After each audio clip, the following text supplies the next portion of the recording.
Hello. हाँ, हम next question देखते हैं एक्सरसाइज 1.1 में। 1.1 का हम देखेंगे क्वेश्चन नंबर 2। देखो यहाँ पर क्या बोला है, ध्यान से सुनना। Show that any positive odd integer is of the form of 6 q plus 1, 6 q plus 3 or 6 q plus 5 where q is some integer. पहले यहाँ पर वर्ड लिखा हुआ इंटीजर, पहले मैं एक्सप्लेनेशन दे देता हूँ। इंटीजर्स कैसा होता है,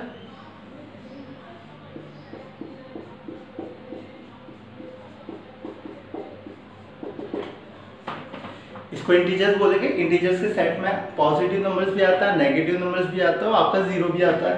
अब यहाँ पर आपको क्वेश्चन क्या बोला है, पॉजिटिव इंटीजर्स लेना है। चलो मैं पॉजिटिव इंटीजर्स ले लेता हूँ। देखो यहाँ पे प्लस लगा है, इसका मतलब मैं पॉजिटिव इंटीजर्स लूंगा।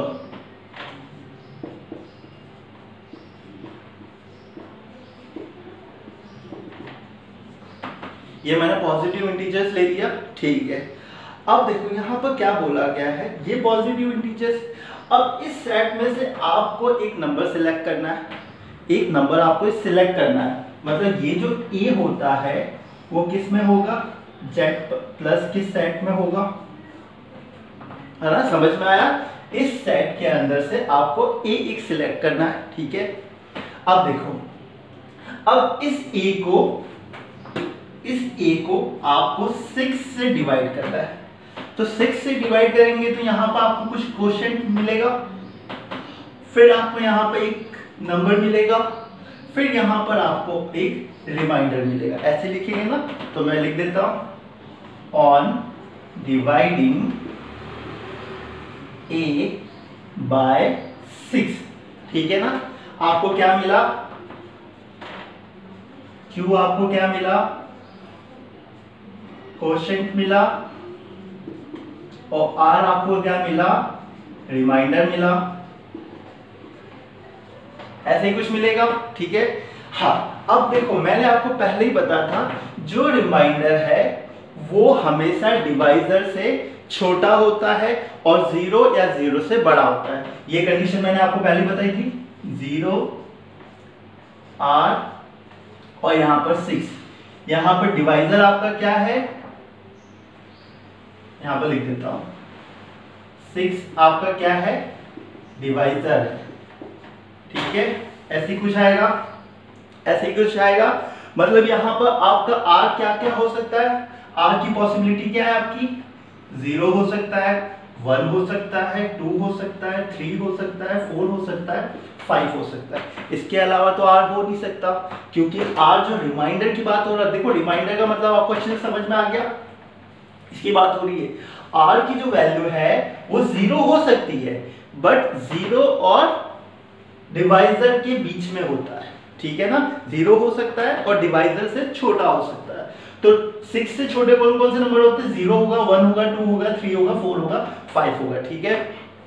और R किस में बिलोंग करता है, होल नंबर के सेट में बिलोंग करता है। ये तो आपको पता चल गया। अब ये हो गया, ठीक है ना। रिमाइंडर आपको इस फॉर्म में मिलेगा और आप डिवाइड करोगे तो आपको ए किस फॉर्म में मिलेगा, a equal to 6q plus R इस फॉर्म में मिलेगा। अरे नहीं समझ में आया, देखो यार, a को मैं 6 से डिवाइड करूंगा तो ऊपर मुझे क्वेश्चन मिलेगा, यहां पे एक नंबर दिखेगा और यहां पर मुझे रिमाइंडर दिखेगा। तो मैं a इक्वल टू क्या लिखूंगा, 6q प्लस R, ऐसी तो लिखूंगा, वही तो मैंने यहां पर लिखा है, ठीक है। अब R की पॉसिबल वैल्यू मेरे को पता है, 0 आएगी, 1 आएगी, 2 आएगी, 3 आएगी, 4 आएगी, 5 आएगी, इसके अलावा कोई नंबर आ नहीं सकते। चलो ये आपको समझ में आ गया, मैं यहां पर लिख देता हूं। देखो मैं पहले इतना फिर से समझा देता हूं। देखो इस क्वेश्चन में आपको इंटीजर्स के बारे में बोला है। इंटीजर्स किसको बोलते हैं वो मैंने यहां पर लिख दिया है, ठीक है। इसको इंटीजर्स में पॉजिटिव नंबर्स भी आता है, नेगेटिव नंबर्स भी आता है और जीरो भी आता है, ठीक है। फिर उसके बाद कैसे इंटीजर्स की बात हुई है, पॉजिटिव इंटीजर्स की बात हुई है, इसलिए मैं पॉजिटिव इंटीजर्स का एक मैंने सेट लिया है, ठीक है। अब इस पॉजिटिव इंटीजर्स के सेट में से मुझे एक ए नंबर सेलेक्ट करना है। कौन सा नंबर सिलेक्ट करना है? ए सिलेक्ट करना है। अब ए आपका 1 भी हो सकता है, 2 भी हो सकता है, 3 भी हो सकता है, 4 भी हो सकता है, 5 भी हो सकता है, 6 भी हो, इनफाइनाइट नंबर जो इस सेट में आते हैं वो कुछ भी हो सकता है। अब इस ए को जो हमें नहीं पता कि क्या है, इस ए को अगर आप 6 से डिवाइड करोगे, क्या 6 से डिवाइड करोगे तो कैसे डिवाइड करोगे? a डिवाइड बाय 6, तो मुझे यहां पर एक क्वेश्चन मिलेगा, यहां पर एक नंबर मिलेगा और यहां पर मुझे रिमाइंडर दिखेगा। और इसको मैं ऐसे फॉर्म में लिख सकता हूं, इससे पहले वाले क्वेश्चन में हमने बहुत बार किया है, a equal to 6q plus r। ठीक है, ये तो समझ में आ गया। अब यहां पर r की पॉसिबिलिटी की बात हो रही है। r की पॉसिबिलिटी क्या होती है? 0 और b, 0 और डिवाइजर के बीच में होता है, मतलब r की वैल्यू 0 आ सकती है बट डिवाइजर से कम आएगा। ठीक है, यहां पर डिवाइजर की कौन सी बात हो रही है? डिवाइजर यहां पर आपका क्या 6 है, तो r की पॉसिबिलिटी क्या आएगी? 0 आएगी, 1 आएगी, 2 आएगी, 3 आएगी, 4 आएगी और 5 आएगी, इसके अलावा नहीं आ सकता। अब मैं एक एक वैल्यू यहां पर r की रखते जाता हूं और इसको मैं रफ कर देता हूं। ठीक है,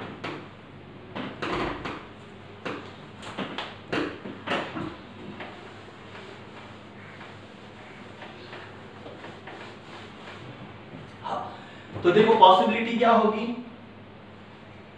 ए यहां से स्टार्ट कर देना है ऊपर, 6q प्लस 0, एक पॉसिबिलिटी आ गई, a equal to 6q plus 1, second possibility आ गई,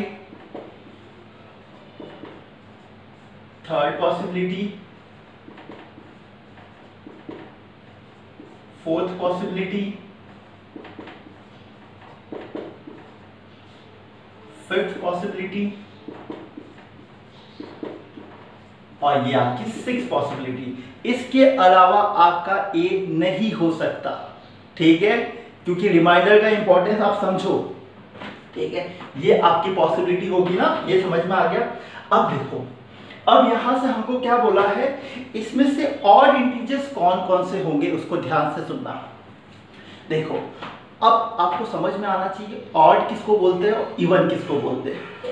ऑड का मतलब वो होता है वैसे नंबर जिसको आप 2 से अच्छे से डिवाइड नहीं कर सकते, और इवन नंबर उसको बोलते हैं जिसको आप 2 से डिवाइड कर सकते हो। ठीक है, हाँ, अब 2 से डिवाइड करना और ये समझने के लिए आपको एक समझो। देखो यहाँ पर एक मैं रफ काम कर रहा हूँ, यहाँ पर मैंने 8 लिखा है और मैं क्या बोलूँगा, ये 2 से डिवाइड होगा, अगर होगा तो मैं इसको इवन बोलूंगा, अगर नहीं होगा तो मैं इसको ऑड बोलूंगा। तो आपको मालूम है कि 8 तो 2 से डिवाइड होगा, लेकिन पहचान देखो, इस 8 को मैं इस फॉर्म में लिख सकता हूँ, ऐसे फैक्टर में लिख सकता हूँ। अब मैं इसको डिवाइड करूंगा तो ये कैंसिल आउट हो जाएगा और आपका आंसर 4 आ गया। ये मतलब ये 2 से अच्छे से डिवाइड हो गया। मतलब मैं ये बताना चाहता हूं कि कोई भी नंबर 2 से डिवाइड होने के लिए उस नंबर को 2 का मल्टीपल होना पड़ेगा। कैसे? 4 यहाँ 8 क्या है, 4 इंटू 2 इक्वल टू 8 आएगा। अब जैसे एक और एग्जांपल ले लेते हैं, 16, क्या ये 2 से डिवाइड होगा? चलो पहले देखते हैं, ये क्या है, ये 2 का मल्टीपल है, हाँ, इसको मैं ऐसे लिख सकता हूँ, लिख सकते हैं। अब मैं इसको 2 से डिवाइड करता हूं, आ गया आंसर। मतलब ये भी 16 भी 2 से डिवाइड हो सकता है। अब यहाँ पे एक रफ में यहाँ पे मैं 15 लेता हूं, इसके आप फैक्टर करोगे 5 इंटू 3। अब बताओ यहाँ पर आपको 2 फैक्टर दिख रहा है? नहीं दिख रहा। जब 2 फैक्टर नहीं दिख रहा तो मतलब ये 2 से डिवाइड भी नहीं होगा। ये अच्छे से समझ में आ गया। मतलब यहाँ पे 15 क्या हो गया, आपका ऑड नंबर हो गया। ठीक है, अच्छे से समझ में आ गया। चलो अब आगे चलते हैं। अब मैं ये सब रफ कर देता हूं।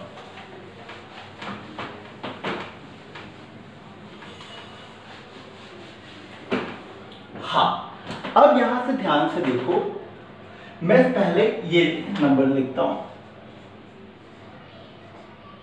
इसको मैं, अच्छा चलो यहां पर देखो, इस 6q को मैं ऐसे लिख सकता हूं, हाँ लिख सकते हैं ना। इसका मतलब ये 6q 2 से डिवाइड होगा, 2 से डिवाइड होगा क्योंकि ये 2 का इसके फैक्टर बन सकते हैं। जब ये 6q 2 से डिवाइड होगा मतलब यहाँ पर जो a आएगा वो भी आपका 2 से डिवाइड होगा क्योंकि बीच में क्या है, इक्वल टू है। समझ में आया। अब नेक्स्ट देखते हैं। तो ये वाला आपका क्या हो गया, इवन हो गया। अब ये नेक्स्ट देखते हैं। क्या इसमें से आप 2 कॉमन निकाल सकते हो? इसमें से आप 2 कॉमन निकाल सकते हो? आप बोलोगे नहीं निकलेगा क्योंकि यहाँ पर 1 दिया है। जब यहाँ पर 2 कॉमन निकाल ही नहीं सकते हो तो यहाँ पर जो a आएगा वो आपका क्या होगा, ऑड होगा। थर्ड देखते हैं। हाँ अब यहाँ पर देखो, यहाँ पर 2 कॉमन निकल सकता है, निकल गया मतलब ये जो a है वो क्या होगा, इवन होगा। नेक्स्ट देखते हैं। यहां पर देखो, आप यहां पर 3 कॉमन निकाल सकते हो। मैं 3 कॉमन की बात नहीं, 2 कॉमन निकलना चाहिए। यहां पर आप 3 कॉमन निकाल सकते हो, बट ये 3 मैं नहीं बोल रहा हूं, मैं 2 बोल रहा हूं। तो 2 तो आप कॉमन निकाल नहीं सकते हो, मतलब ये भी आपका क्या होगा, ऑड होगा। यहां से आप 2 कॉमन निकाल सकते हो, मतलब ये इवन होगा।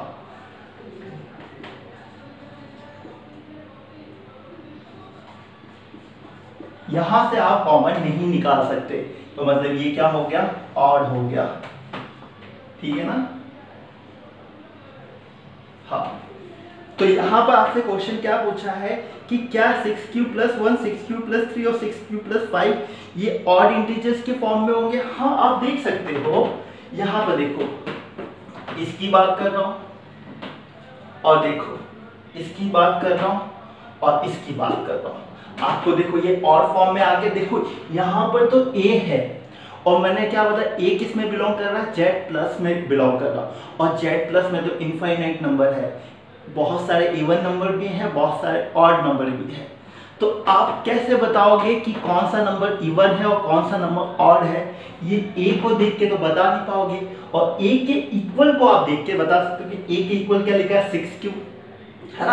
आप इस a को देख के नहीं बता पाओगे कि a आपका ऑड है कि इवन है। बट इक्वल टू का मतलब यहाँ पर क्या लिखा है, 6q, मतलब जो 6q की प्रॉपर्टी बताएगी वही a की भी प्रॉपर्टी बताएगी, क्योंकि बीच में क्या है, इक्वल टू है। ठीक है, तो ये सब नंबर आपने बता दिया कि ये पॉजिटिव ऑड नंबर के फॉर्म में होंगे। अगर इसी क्वेश्चन में अगर इवन फॉर्म का पूछेगा तो आप बोलोगे a = 6q, a = 6q + 2 और a = 6q + 4 आपका इवन फॉर्म में होगा। आई होप आप लोगों को अच्छे से समझ में आ गया होगा। बच्चों बहुत तैयारी करना, नहीं समझ में आए क्वेश्चन मेरे को मैसेज कर दो, मैं आपको उसका आंसर दे दूंगा। बट मेहनत करने से पहले समझो ये क्वेश्चन क्या बोल रहा है। ऐसे सब क्वेश्चन को ध्यान से समझा जाता है, सोचा जाता है, फिर अप्लाई किया जाता है। ठीक है ना। ये क्वेश्चन आपको समझ में आ गया, चलो बाय।